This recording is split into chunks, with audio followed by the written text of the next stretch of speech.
Biden's problems are compounding. The Chinese hackers are a menace. But the bigger worry is the debt ceiling crisis. It's like a ticking time bomb for America's economy. Next week, the American government could default. For weeks, Biden has been trying to convince Republicans he wants a new credit line to keep his government running. And it seems Biden may finally have a breakthrough. Speaker McCarthy and I have had several productive conversations, and our staffs continue to meet as we speak, as a matter of fact, and they're making progress.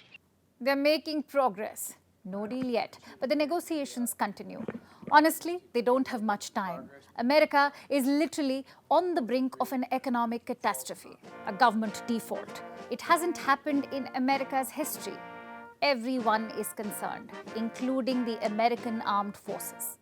I think there's no doubt whatsoever that there would be a very significant negative impact on the readiness, morale, and capabilities of the United States military if we defaulted. A default cannot happen. They're speaking in loud and clear terms. That message is for America's politicians. The time for bickering is over. They need to act. And they seem to be hearing. A compromise solution is in the works. We have some specifics. Some reports have come out.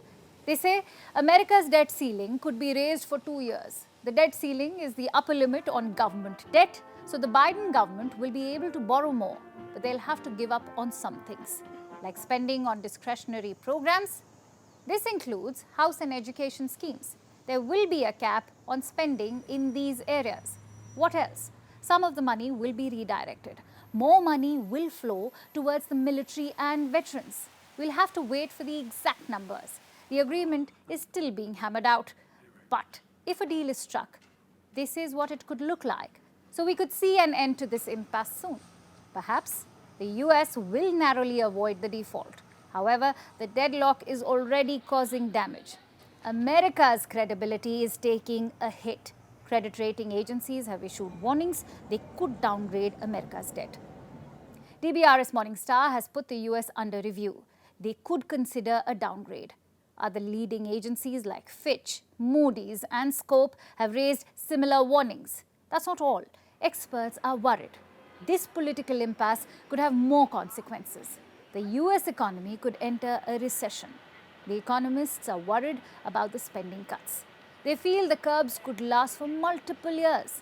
And if government spending is cut, the American economy will feel the impact. There could be a recession in 2024. There are warnings about jobs too. The spending cuts could lead to layoffs. Going by one estimate, as many as 570,000 jobs are at risk. The proposals by Republicans to limit spending can reduce America's GDP by 0.8% and boost unemployment by 0.4%. Those are the estimates. Again, this entirely depends on what kind of deal the Democrats and the Republicans agree upon. But compromises will be made. That's a guarantee. Guess who will bear the brunt for this? Joe Biden, the US president. The spending cuts will impact his domestic agenda. Biden has projected himself as the president for the middle class. He is called Middle Class Joe for the same reason. And he is running on the same platform for 2024. The budget curbs will affect his re-election chances. Biden knows that. He's trying to protect the middle class from the budget cuts. But Speaker McCarthy and I have a very different view of who should bear the burden of additional efforts to get our fiscal house in order. I don't believe the whole burden should fall on the backs of middle class and working class Americans. My House Republican friends disagree. So that's the disagreement. The stakes are high for Biden. The budget crisis can not only upend his re-election campaign, but also plunge America into a recession.